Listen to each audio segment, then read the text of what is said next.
Pada tahun ke-16 setelah milenium kedua, sebuah misi Rusia di sana, di tanah keajaiban dan harta, mengungkap apa yang disembunyikan selama lebih dari 200 tahun di Arktik, yang hari ini dikenal sebagai Kutub Utara. Maka penemuan atau pengungkapan pada tahun 2019 itu menjadi semacam pengumuman resmi dengan redaksi yang berkelok tentang sebuah kebenaran yang terkubur sejak abad-abad pertengahan. Hari-hari pun berputar menuju tahun pertama setelah dua angka menjadi serupa, dan benang-benang permainan serta perang baru di wilayah pulau-pulau tersembunyi mulai kembali lagi. Selama lebih dari 2000 tahun, manusia mengetahui betapa agung dan luasnya bumi yang kita diami. Kebenaran ini tidak dihapus kecuali pada abad setan, peta-peta orang terdahulu dan pertengahan, serta peta-peta dua abad sebelumnya, menampakkan apa yang disembunyikan oleh para pemalsu peta dan diputarbalikan oleh para pengklaim. Peta-peta selama 1000 tahun berbentuk seperti mosaik. Siapa yang mampu mengumpulkannya akan dapat menyusun kembali peta dunia dalam bentuknya yang sebenarnya. Dari peta Al-Idrisi tentang batas-batas bumi dan apa yang ada setelahnya, hingga peta Mercator tentang 4 pulau di tengah dan apa yang berada di bawahnya. Sejarah menceritakan kepada kita suatu perkara yang menjadi sebab tersembunyi dua perang dunia, dan hari ini menjadi sebab terang-terangan arah perhatian kekuatan-kekuatan besar menuju Kutub Utara. Inilah hakikat Arktika, benua raksasa yang diselimuti awan. Benua Arktik yang besar, atau yang kini disebut sebagai Kutub Utara, dipelajari di buku-buku pelajaran sekolah dan universitas sebagai hamparan es di Samudra Utara. Artinya, para pelajar diajarkan bahwa Kutub Utara hanyalah air yang membeku berbentuk lingkaran di dalam samudra.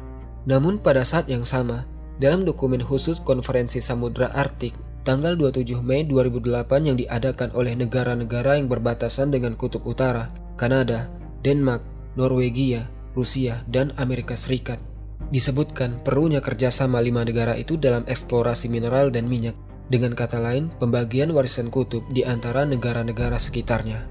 Dokumen ini didasarkan pada ekspedisi eksplorasi benua tersebut pada tahun 1950-an yang menggambarkannya sebagai daratan layak huni.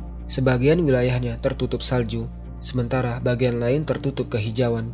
Laporan-laporan ini kini dijadikan rujukan oleh negara-negara besar dan diakui lembaga pemerintah terkait. Organisasi lingkungan pun menggambarkan kehidupan di Kutub Utara sebagai penuh semak, rumput, dan berbagai tumbuhan. Juga terdapat hewan herbivora seperti karibu, rusa besar, musk ox, dan rusa kutub serta hewan predator seperti burung hantu salju, rubah Arktik, beruang coklat, dan serigala Arktik. Di sisi lain, pada peta digital bola dunia, Google sepenuhnya menghapus benua Arktik dan menggantinya dengan masa gelap dan awan, serta menjadikan Greenland sebagai wilayah tertutup es, berlawanan dengan hakikatnya. Di sini tampak kontradiksi besar antara 3 pihak resmi: pendidikan, pemerintah, dan geologi. Pihak pendidikan menampilkan Kutub Utara sekedar air beku dengan beberapa hewan kutub. Pihak pemerintah mengakui adanya daratan luas dengan tumbuhan dan hewan, sementara pihak geologi menyembunyikannya di bawah es atau lautan. Hal ini mendorong siapapun yang merdeka dan berpikir untuk bertanya, bukankah kita hidup di era satelit seperti yang mereka klaim, dan memiliki teknologi yang cukup kuat? Mengapa ada pertentangan tentang wilayah ini? Jawaban sederhananya, tidak ada pertentangan. Ini kisah lama yang dikenal oleh kekuatan besar, tetapi terlarang bagi publik.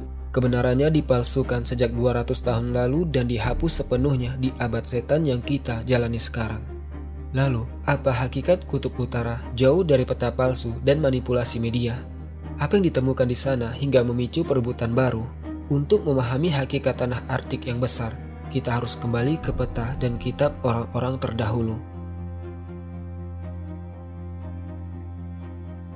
Sebagai rujukan, Islam menguatkan bahwa Zulkarnain adalah orang pertama yang menginjakkan kaki di tanah Arktik, yang kini diperkirakan luasnya 27 km persegi. Ada pula studi yang menunjukkan bahwa Nabi Sulaiman alaihissalam mengirim kapal-kapalnya ke wilayah itu. Namun, benang awal kebenaran tentang tanah ini mulai tampak pada abad pertengahan. Di kalangan bangsa Viking, dikenal sebuah benua kuno bernama Benua Harta atau Taman Eden.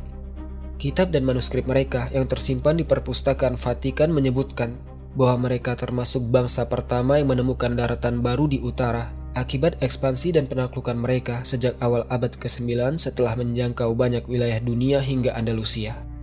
Tanah Kutub Utara yang mereka tuju dari Finlandia, Norwegia, Denmark, Dan negeri-negeri Skandinavia lainnya bagi mereka adalah tanah emas, kekayaan, kehijauan, dan kehidupan makmur.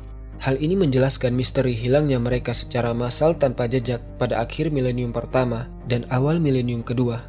Ini berdasarkan dokumen yang diungkap oleh Angelo Forte, Richard Oram, dan Frederick Pedersen dalam buku The Viking Empire tahun 2005. Beberapa riwayat Skandinavia menyebutkan bahwa ketika mereka sampai di tanah harta, wilayah itu tidak kosong dari penduduk. Ada kaum yang mendiami hutan-hutannya yang lebat dan pepohonan raksasa di sebuah padang yang menyerupai Taman Eden, dikelilingi pegunungan, sungai-sungai tawar, dan beragam hewan. Dan di sana terdapat kemakmuran yang membuat manusia takjub dan menenangkan jiwa. Kisah-kisah bangsa Skandinavia pun menjadi seperti dongeng rakyat di kalangan Eropa. Selama ratusan tahun mereka menceritakan tentang negeri ajaib yang belum pernah disaksikan sebelumnya. Hal ini membangkitkan rasa ingin tahu para raja dari Hungaria, Portugis, hingga Inggris, hingga roda zaman berputar mencapai abad ke-15 Masehi. Ketika secara resmi diumumkan penemuan daratan raksasa pada masa Raja Henry ke-8 yang dinamai Newfoundland, yang kini menjadi bagian dari Kanada dan menghadap ke kutub utara. Diyakini wilayah itu merupakan gerbang menuju dunia baru. Pada pertengahan abad ke-16 Masehi, muncul seorang ahli geografi bernama Gerardus Mercator, seorang kartografer Flemish yang sepanjang hidupnya yang disebut mencapai 82 tahun, mengembangkan sistem proyeksi Mercator, yaitu sistem yang memasukkan garis bujur dan lintang dalam garis-garis sejajar dan lurus. Ia mempersembahkan atlas terkenalnya yang dikenal sangat teliti dan akurat, bahkan melampaui atlas Al-Idrisi dalam menggambarkan dunia yang dikenal saat itu. Ia menampilkan kota, wilayah, dan negeri yang kini dianggap tersembunyi. Hingga hari ini, peta-petanya masih dipandang sebagai yang paling akurat pada zamannya. Saat ini, jika kamu pergi ke lembaga ilmiah geografi manapun dan menyebut nama Mercator, mereka akan langsung mengakui peta-petanya. Namun, jika kamu menampilkan peta kutub utara buatannya tahun 1569, kamu akan mendapati penolakan dan kegugupan. Lalu, apa yang ditampilkan dalam peta itu? Peta tersebut merupakan salah satu karya Mercator yang paling penting dan menarik. Di dalamnya, ia secara resmi dianggap sebagai orang pertama yang membuat peta terperinci tentang kutub utara di dunia. Rupes Nigra atau Gunung Momero Agung adalah batu hitam yang terletak di pusat bumi. Ia muncul dalam banyak peta abad pertengahan dan dideskripsikan oleh Gerardus Mercator pada tahun 1577. Luasnya disebut mencapai 22 km dan menjadi sebab semua kompas mengarah ke utara karena merupakan batu magnet raksasa dengan pengaruh besar. Yang menarik, peta-peta modern menggambarkan kutub utara sebagai hamparan putih lautan beku. Namun, sebagian besar peta kuno menampilkan adanya gunung besar di tengah, dikelilingi 4 pulau dan sungai. Batu hitam ini dahulu dikenal sebagai Gunung Meru atau Momero. Mercator menggambarkan apa yang ia lihat dalam perjalanannya ke utara melalui surat kepada Profesor John Dee. Ia menulis bahwa di tengah 4 wilayah melingkar di sekitar batu hitam itu terdapat pusaran besar yang menarik air dari 4 sungai dan membagi pusatnya menjadi 4 bagian. Air laut mengalir turun ke daratan seakan dituangkan melalui terowongan besar selebar 4 derajat dari tiap sisi kutub, total 8 derajat, dengan batu hitam telanjang di tengah laut seluas 22 km. Ia menduga itu adalah batu magnet raksasa yang berhadapan dengan bintang kutub di langit. Jarum kompas selalu mengarah kepadanya dimanapun diputar. Ini menurutnya berarti satu hal. Apa yang tertulis di buku-buku lama itu nyata. Ya, nyata. Surat itu ditulis tahun 1577, lalu ia menggambar peta-peta wilayah tersebut. Peta-peta kuno dengan jelas menampilkan 4 pulau yang berpusat pada Gunung Meru. Ditambah lagi, navigasi udara dan laut disebut menghindari melintas di samping atau di atas gunung itu karena pengaruhnya yang besar. Sebuah hal yang diklaim diketahui para navigator. Kutub Utara atau Arktika dalam peta kuno bukan sekedar bentangan es tanpa kehidupan. Dalam peta tahun 1531, karya ahli geografi Oron C. Fine, ditampilkan 4 pulau besar dengan ukuran berbeda di sekitar pusat bumi menyerupai sistem 4 benua. Ini selaras dengan kepercayaan Asia kuno yang menyebut adanya gunung rahasia bernama Momero atau Gunung Siamisan. Ia juga membuat peta lain pada tahun 1534. Dalam peta tahun 1594, karya kartografer Cornelis de Jode, terlihat sistem 4 benua yang dipisahkan aliran air dan bertemu di pusat seperti formasi batuan. Pada tahun yang sama, Petrus Plancius menggambar peta terkenalnya yang menunjukkan 4 benua di sekitar pusat bumi di kutub, dengan laut dalam di tengah yang terhubung melalui celah laut. Ada pula peta Jepang dan Tiongkok dari masa berbeda di milenium kedua yang menampilkan hal serupa. Yang penting di sini, wilayah-wilayah ini selama 1000 tahun dianggap nyata dan dikenal oleh orang-orang dahulu.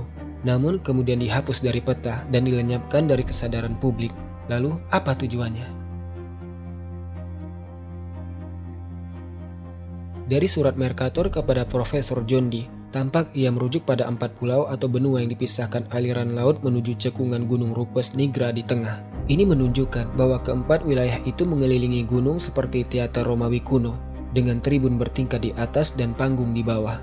Air mengalir dari atas di antara pulau-pulau itu menuju gunung yang menjadi cekungan bagi air laut yang mengalir. Dalam penelusuran terhadap perjalanan hidup Mercator untuk memeriksa akurasi informasi, ditemukan dokumen dari Kekaisaran Romawi Suci abad ke-14 yang menyebut bahwa para kartografer abad ke-15 dan 16 memulai ekspedisi mereka setelah membaca sebuah buku yang kini tak ditemukan jejaknya. Dalam bahasa Latin kuno disebut Inventio Fortunata, penemuan yang beruntung. Buku itu ditulis seorang rahib biara yang termasuk di antara 4.000 kesatria yang berangkat dari Inggris tahun 1360 untuk menguasai Greenland, tanah yang menghadap kutub utara. Namun tak satu pun dari para kesatria itu kembali, mereka lenyap sepenuhnya dalam keadaan misterius. Maka seorang rahib atas perintah Raja Inggris pergi ke Norwegia dan bertemu rajanya yang beragama Kristen. Raja itu memiliki sebuah peta kuno warisan leluhur bangsa Viking yang menampilkan daratan-daratan baru di utara. Sang rahib tinggal di Norwegia selama 4 tahun. Ia dikenal bijak dan cerdas hingga diangkat ke pengadilan khusus raja dan didekatkan kepadanya. Pada akhirnya mereka membuka peta lama milik bangsa itu, dan sang rahib yang beruntung berhasil menemukan 4 pulau kutub. Lalu ia menulis bukunya, Penemuan yang Beruntung, Inventio Fortunata, menjelaskan secara rinci apa yang ada di sana, serta menegaskan bahwa 2 dari pulau tersebut berpenghuni. Hampir dapat dipastikan menurut narasi ini bahwa buku Inventio Fortunata yang terlarang kini berada di perpustakaan Vatikan, khususnya di bagian terlarang yang hingga sekarang tidak dapat diakses publik.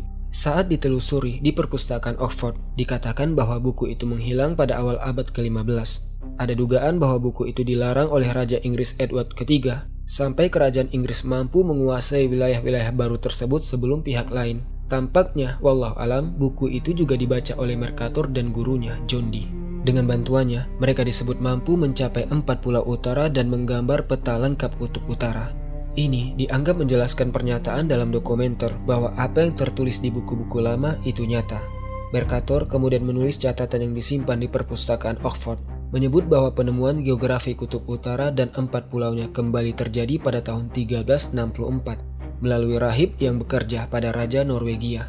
Ia lalu menambahkan kalimat yang agak sulit difahami, bahwa pemetaan dilakukan oleh seorang ahli matematika Inggris yang pergi ke pulau-pulau itu dan memperoleh ilmunya melalui seni sihir. Ia juga menulis bahwa siapapun yang mencapai Gunung Momero atau Rupes Nigra, kapalnya tak dapat kembali.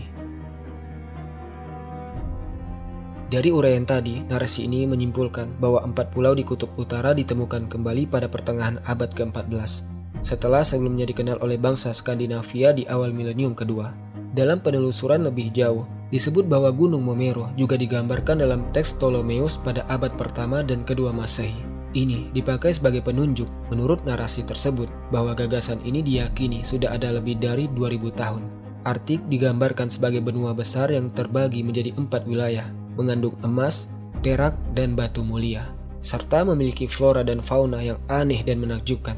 Salah satu bukti yang diajukan adalah pantai Greenland, tempat kadang ditemukan sisa-sisa hewan aneh dan batang pohon raksasa yang diklaim tidak ada di dunia kita sekarang, dan bahwa hal ini masih dirahasiakan.